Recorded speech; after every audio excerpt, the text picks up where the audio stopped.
no meu canal Estudando História. Bom, hoje o assunto de hoje é a opção pela rodovia no Brasil ao invés das ferrovias. Por que no Brasil, né, as ferrovias pararam de ter investimento, de serem ampliadas? Vamos entender o contexto histórico, né?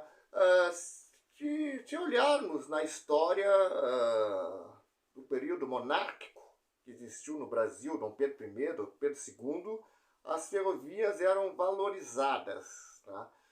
Mas vamos entender como é que no decorrer quando entrou o regime republicano, por que as ferrovias começam a ser deixadas de lado a tal ponto que chega de abandonar totalmente, de descartar ela, né? Como nós tivemos durante o regime militar, da ditadura militar no Brasil, né? A ditadura que durou 21 anos, de 1964 a 1985. Vamos entender um pouco, né? Vamos entender também, compreender que começa esse processo com o governo do JK, Juscelino Kubitschek, tá?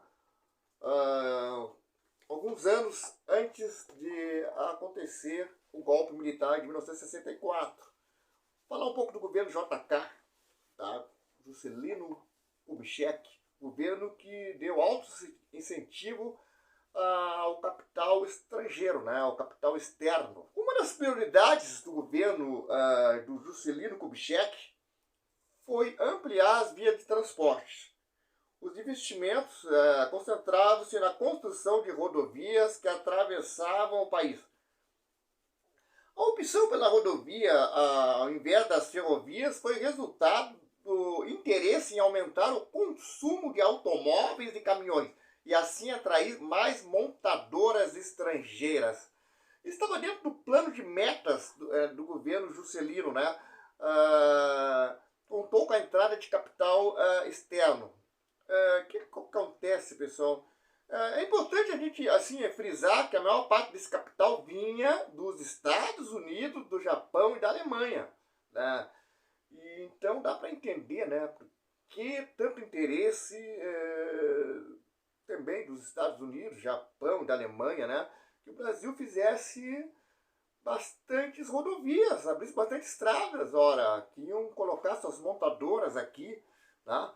Então havia todo interesse desses países, né? Lembrando que esses países ricos, né, na indústria automobilística faziam questão que o Brasil, né, deixasse de lado a questão do trem. A combinação entre o capital estrangeiro, né, e o nacionalismo era clara no caso da indústria automobilística. A criação de grandes fábricas multinacionais no país estimulava o surgimento de indústria de autopeças brasileiras, necessárias, né, a produção de automóveis, ônibus e caminhões. O que aconteceu, né? O governo JK ofereceu incentivos às empresas para instalarem suas fábricas, exigindo em troca que até 1961 elas produzissem 99% dos veículos utilizados no território nacional. Essa meta foi alcançada já em 1962. Além do capital externo, o governo utilizou largamente a emissão de moedas para financiar déficits orçamentários, bancar aumentos salariais e estimular as atividades produtivas.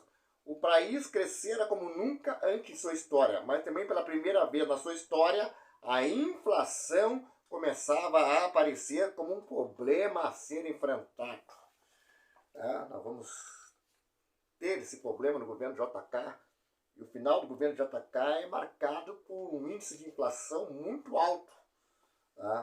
Nós tivemos nesse meio tempo aí, né, a construção de Brasília, né, muito criticado, né, essa obra que custou muito caro ao Brasil, né, a construção de Brasília. Vamos continuar compreendendo, né, o abandono da política de trem. Por que o Brasil hoje poderia... Não, o Brasil não tem trem-bala, né? O Brasil hoje poderia ter o trem-bala. para falar do trem-bala, eu vou falar um pouco da história do trem-bala rapidamente aqui, né? A história do trem-bala, tá? Um trem de alta velocidade, tá? O TAF, informalmente conhecido como trem-bala. É um comboio para transporte público que se locomove em velocidades superiores a 210 km por hora. Em sua maioria, os TAVs alcançam uma velocidade de cruzeiro de 250 a 300 km por hora, podendo chegar a 320 km horário. Assim, galera, só para entender, o trem é um transporte que não polui, é um transporte rápido, é um transporte que, se vai levar, né, vai levar mercadorias, o certo é que ela vai chegar 100% intactas no seu local. O que acontece? Os caminhões levando mercadorias, eles levam 1, 2 semanas, o caminhão às vezes estraga, sofre acidentes, tem a questão do assalto, né, em rodovias, e a carga não chega. Ou a carga chega pela metade, ou demora para chegar. Com um trem, a carga ia chegar rápida. Ia chegar em muito menos tempo. Ia chegar 100% intacta. Imagina o que ia gerar economicamente ao Brasil. As cargas chegando rapidamente, ia girar a economia. O meio rural ia crescer bastante, né? Nós íamos ter crescimento econômico, industrial, ia potencializar as regiões. Claro que isso teria que vir com reforma agrária, né? Onde o último governo civil, né, democrático, tivemos antes de 64, antes de haver o golpe, que foi o governo do João Goulart, ele propunha uma reforma agrária, uma reforma de base, que incluía a reforma agrária. Reforma agrária não é coisa de comunista, foi feito na Alemanha, no norte dos Estados Unidos, é bom lembrar isso. É desenvolvimento, que famílias tendo o que plantar, tendo da onde tirar renda, ela vai gerar renda, economia, ela vai gerar economia também da região. Porque as pessoas têm que comer coisas que vêm da terra. No momento que tem famílias, né, plantando, vivendo aquilo que planta lá, né, ela vai gerar renda, porque as pessoas da cidade, comércio, vai comprar. E aí gera renda. E no momento que tem essa movimentação, a cidade lá, aquela cidade lá do meio rural, ela vai crescer. Vai começar a população a aumentar, vai ter comércio, vai dinamizar a economia, vai ter universidades voltadas ao setor agrícola. A cidade cresce. Se tiver trem indo para esses lugares, a economia mexe, fica rápido, porque as mercadorias estarão chegando. Sem falar o transporte, né, onde as pessoas, né, também trem-bala, é usado, né, por pessoas, né, por passageiros, pessoas que fazem as suas viagens, torna as viagens mais rápidas. O preço, o valor da passagem do trem é bem menor do que o valor do ônibus, do avião. Ter trem-bala é evolução, é progresso. País rico tem trem-bala. A Europa, o Japão tem trem-bala. A China, que é uma potência, não só militar, é potência econômica, militar, já está superando aí os Estados Unidos, né, nos mercados mundiais. A China tem trem-bala. Isso é desenvolvimento. O Brasil hoje era para ter trem-bala do sul ao norte, do norte ao sul, andando por todos os cantos do Brasil, onde as pessoas viajariam de trem-bala, onde o turismo iria crescer muito mais, porque seria muito mais fácil as pessoas, né, por exemplo, sair do sul e lá para as regiões do Nordeste, né, ou lá do Pantanal, lá da parte lá norte, centro-oeste do país. Seria muito mais fácil as pessoas se deslocarem, porque os valores das passagens iam ser bem mais acessíveis.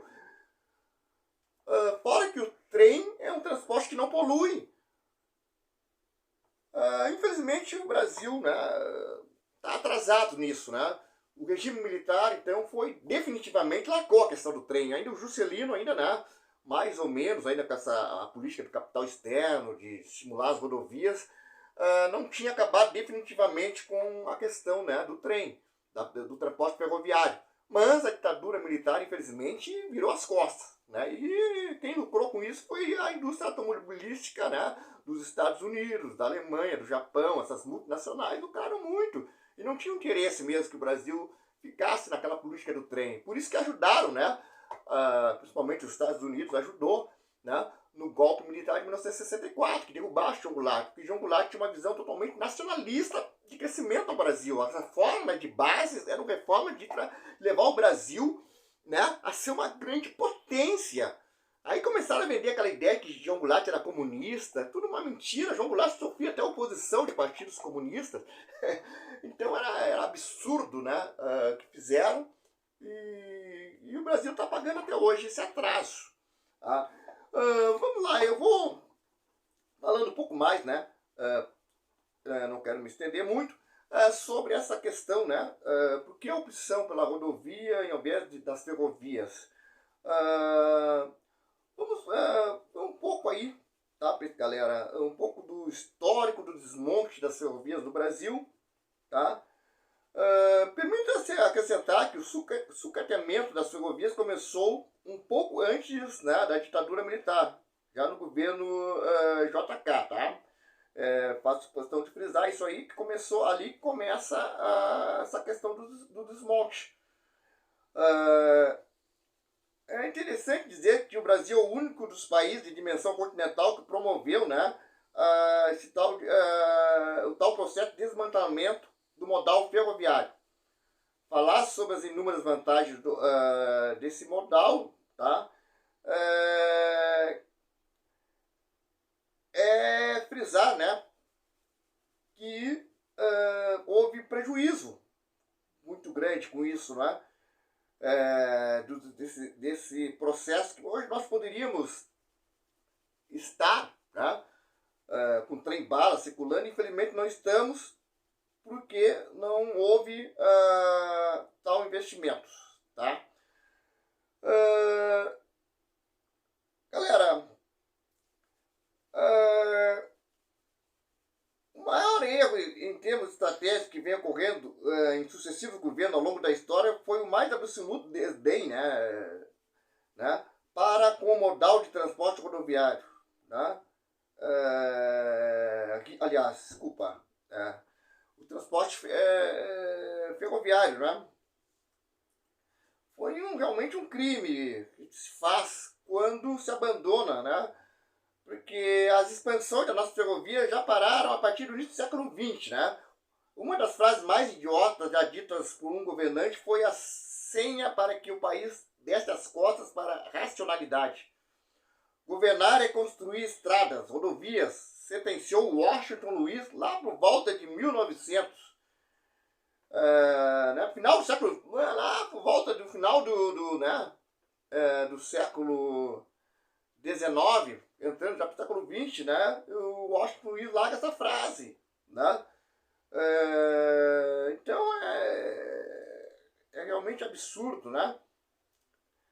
É absurdo, porque o transporte ferroviário, como eu falei, né, ele é importante para levar as mercadorias, aquilo que o Brasil produz, que o Brasil é um território super rico. E o transporte ferroviário ia colaborar para a dinamização, né, dinamizar mais a questão do mercado, da economia, levando as mercadorias mais rapidamente, com segurança, chegando no seu local em 100%, né, intacta, sem sofrer nenhum tipo de dano. Mas, infelizmente, né, o período republicano, né, foi marcado por deixar o trem de lado.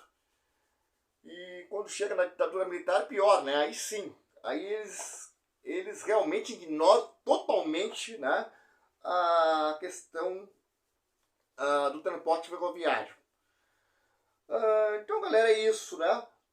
Um pouco da história do Brasil, da questão o Brasil começou, vamos lembrar, tá, historicamente, que o Brasil no período da monarquia, com Dom Pedro I e II, era um país voltado para o transporte ferroviário. Tá?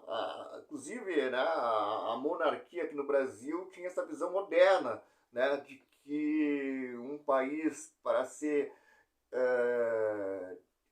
forte, um país para ser rico, um país para ter uma economia dinâmica, ele precisava ter o transporte ferroviário. Né? E essa monarquia tinha essa visão, porque era uma visão já que tinha na Europa. Né? Na Europa já, com a questão dos trens, né? E a monarquia havia uma visão de revolução industrial, né? E trem então seria o desenvolvimento para o Brasil. Mas infelizmente, né, o Brasil foi marcado e é ainda um país muito conservador, né? O Brasil é um país ainda muito conservador, por isso que, infelizmente, hoje, ainda em pleno século XXI, ainda não temos o trem-bala. Então é isso aí, galera. Eu espero que vocês tenham gostado aí desse vídeo. Deixe seu like e se inscreva no meu canal.